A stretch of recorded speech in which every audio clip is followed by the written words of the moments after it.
భూ సమస్యలతో రైతన్నలు ఆత్మహత్యలకు పాల్పడితే ఆ కుటుంబం పెద్ద దిక్కును కోల్పోయి వీధిన పడుతుందని, రైతన్నలు ఆత్మహత్యలకు పాల్పడవద్దని సినీ రచయిత, నిర్మాత, దర్శకులు వెంకట లక్ష్మీ నరసింహారెడ్డి కోరారు. వెంకట నరసింహ బ్యానర్లో నిర్మించే సీఎం సినిమా చిత్రీకరణ లొకేషన్స్ కొరకు మహబూబాబాద్ జిల్లా కురవి మండల కేంద్రంలో వివిధ ప్రాంతాలను ఆయన పరిశీలించారు.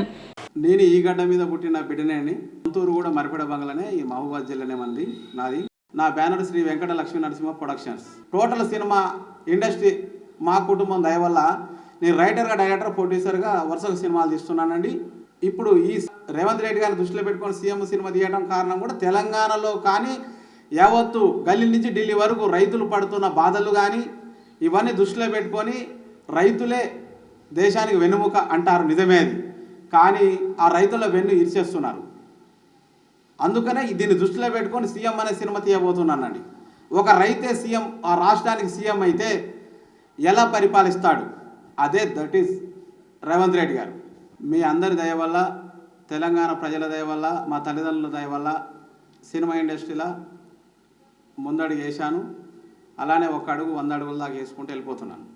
రైతన్నలారా, భూ సమస్యలు పరిష్కారం కాలేదని, సాదా బైనా వల్ల తప్పులు ఉన్నాయని, భూ కబ్జాలు చేసిరని మీరు ఆత్మహత్యలు చేసుకోవద్దు.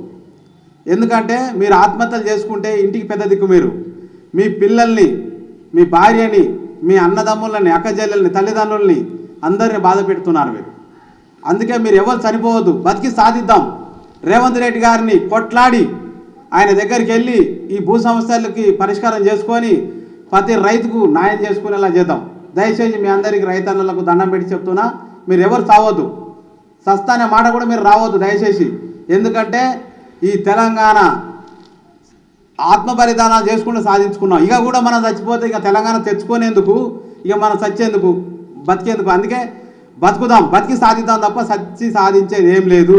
మీరు భయపడొద్దు. రైతన్నలందరికీ దండం పెట్టి చెప్తున్నా, రేవంత్ రెడ్డి గారిని మరీ కొట్లాడి మనకు న్యాయం చేసుకుందాం. బలరామన్ ఆయన నిజంగా చాలా, ఆయన ఒక మంత్రికి ఉన్నప్పుడు, ఎంపీకి ఉన్నప్పుడు, నేను ఒక ఎంపీని, ఒక మంత్రిని అసలు మర్చిపోతానండి. ఆ ఫీలింగ్సే ఉండదు.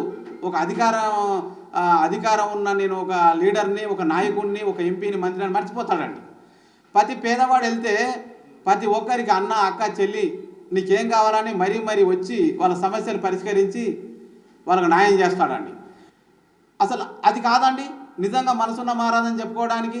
ఆయన గురించి చెప్పాలంటే పేజీలు సరిపోవండి, అంత గొప్పవాడు. తెలంగాణలోనూ ఒక గిరిజన ముద్దు బిడ్డ అంటే బలరాం నాయక్ అన్నే.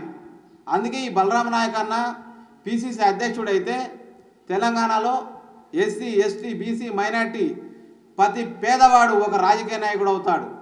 తెలంగాణలో ఉన్న పేదవాళ్ళందరికీ న్యాయం జరుగుతుంది అని ఆశిస్తూ బలరాం నాయక్ అన్న గారికే పిసిసి అధ్యక్ష ఇవ్వాలని నేను జాతీయ బీసీ చైతన్య సమితి తెలంగాణ అధ్యక్షుడిగా డిమాండ్ చేస్తున్నాను.